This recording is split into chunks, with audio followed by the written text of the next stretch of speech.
পেছনে দেখো কেন? দৌড়ানোর সময় সামনে দেখবে।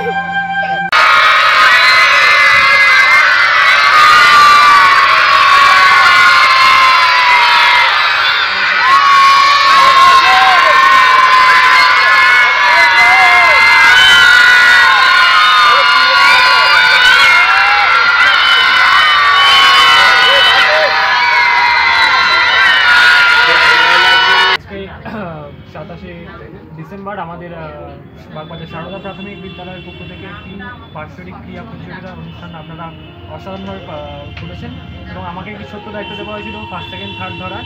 তো আমি আমার যতটুকু সম্ভব আমার 100% দিয়ে চেষ্টা করেছি এটাকে সম্পূর্ণ করার, দায়িত্ব পালন করার। এবং আপনাদের প্রক্রিয়া খুবই অসাধারণ ছিল এবং প্রত্যেকের সহযোগিতা নিয়ে এবং আপনাদের সবাইকে স্বাগত জানাই আমাদের সারদা প্রাথমিক বিদ্যালয় সবার তরফ থেকে। অঙ্কটা এখানে বসে করবে? অঙ্ক করবে না, ওরা এখানে পিকচার এন্ড ডিভিশনস আছে। হ্যাঁ, পিকচার এন্ড ডিভিশনস আছে। ক্লাস 3 4 এর হ্যাঁ পিকচার দেওয়া আছে, দেখে বাংলা এবার লিখবে ওরা। নিজেদের কোথায় বসে লিখবে? এখানে ওদের ইনস্ট্রুমেন্ট দেওয়া আছে, ঠিক, ওখানে গিয়ে সাবমিট করতে আর ওখানে গিয়ে রিপোর্টিং করতে।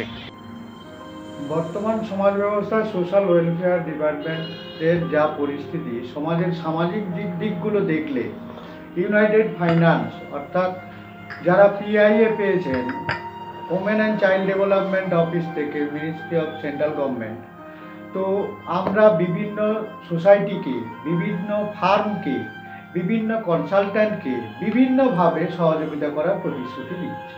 তাদের প্রজেক্ট এনে দেওয়া, তাদের ফান্ড নির্মাণ করে দেওয়া, তাদের সমাজের বিভিন্ন কাজে সহযোগিতা করার জন্য ইউনাইটেড ফাইন্যান্সের তরফ থেকে, পিআইএর তরফ থেকে আমি এই প্রস্তাব রাখছি যাতে সমস্ত সোসাইটির সেক্রেটারিরা বা প্রজেক্ট যারা করেন বা যাদের চ্যারিটেবল আছে বা যাদের কনসালটেন্ট ফার্ম আছে তারা আসুন, আসলে তাদের সঙ্গে যতটা সহযোগিতা করার, যত রকম প্রজেক্ট দেওয়ার আমরা দিতে বাধ্য থাকব।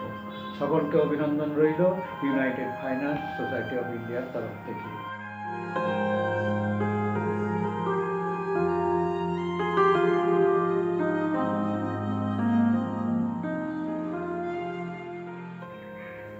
(2020) 24শে মার্চ যখন লকডাউনের ঘোষণা হলো, তখন আমরা জানতাম না আমাদের ভবিষ্যৎ কি।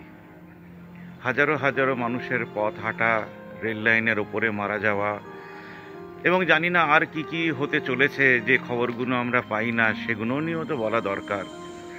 আমার সামনে আজকে 2021-এর সূর্য উঠবে, আমার ছোট ক্যামেরা সেটাকে ক্যাপচার করার চেষ্টা করছে। আর আমি আপনাদের সামনে এই জন্যে যে 2020 অনেক কিছু নিয়ে গেল, কিন্তু একটা জিনিস দিয়ে গেল যেটা পার্মানেন্ট, এবং সেটা নিয়ে আপনাদেরকে বিশাল গভীরভাবে ভাবতে হবে।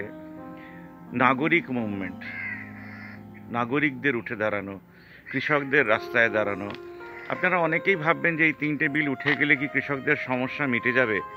আমি আমার ক্যাপাসিটিতে যতটুকু বুঝলাম, 72 বছরের যেটা মেটেনি সেটা মিটবেও না।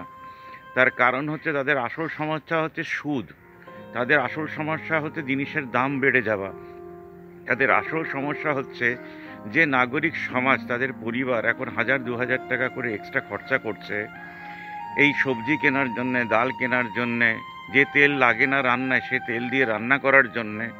তাই নাগরিক সমাজ যতদিন না উঠে দাঁড়াচ্ছে, রাস্তায় অনশন করে তো হবেই না, আমরা যতদিন না উঠে দাঁড়াচ্ছি, প্রত্যেকটা পরিবার তাদেরই কথা যতক্ষণ না শেয়ার করছে, ততক্ষণ আমাদের দেশে কোনো পরিবর্তন আসবে না।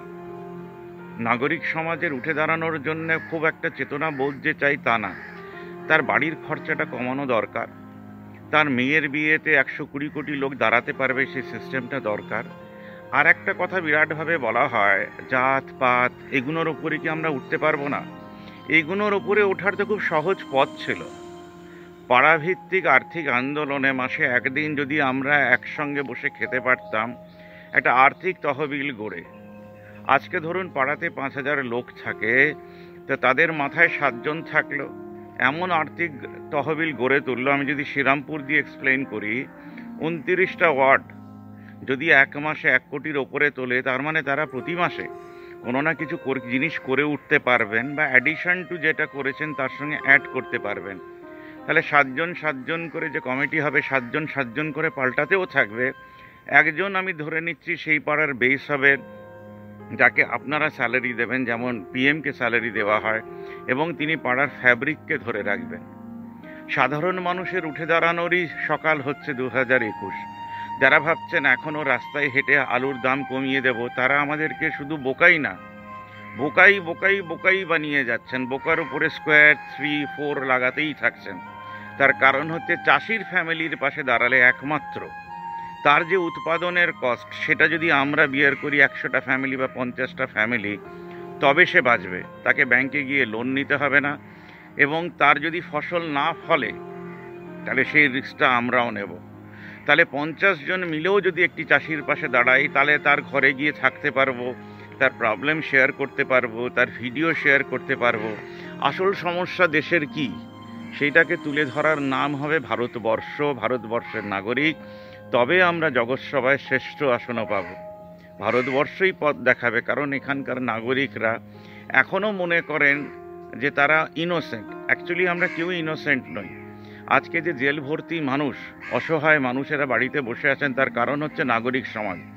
আমাদের দেশে গভর্নমেন্ট কোনো দিন, যত ইলেকশন হয়ে যাক, যেভাবে ইলেকশন হয়ে যাক, ইভিএম ছাড়া ইলেকশন হয়ে যাক, তারা কোনো দিন মানুষের কাছে যেতে পারবেন না। কারণ এলআইসি এজেন্টরা এত কাড়ি কাড়ি টাকা পেয়ে এত বাড়ি বানিয়ে এখনও 10% থেকে 12%-এর বেশি লোকের কাছে পৌঁছতে পারেননি। তাই এটা ভালো করে বুঝে নিন, আপনি যতই ট্যাক্স দেন বা না দেন, যতই গভর্নমেন্টে চাকরি করেন না করেন, যদি নাগরিক সমাজকে উঠে দাঁড়াতে সাহায্য না করেন, তাহলে এটা জেনে রাখবেন আপনার ছেলেরও ভবিষ্যৎ খারাপ হতে যাচ্ছে, এবং আপনার ভবিষ্যৎ তো আপনারই হাত ধরে খারাপ হবে। এখনও যদি না বোঝেন বিএসএনএল আর এগুলোকে দেখে, তাহলে আর কবে বুঝবেন? শিক্ষা শুধু কাজে লাগবে তখনই যখন শিক্ষাকে প্রয়োগ করে নাগরিক সমাজ উঠে দাঁড়াবে। আপনার পাড়ার অসহায় ছেলেকে 4000 টাকা দিতে আপনার কোথায় বাঁধে? তাকে দিয়ে যদি বাজারই করিয়ে নেন, তাকে যদি দিয়ে ইলেকট্রিসিটি বিলই করিয়ে নেন, তাকে দিয়ে যদি একটা ইউটিউব চ্যানেলই চালিয়ে নেন, কোথায় বাঁচছে?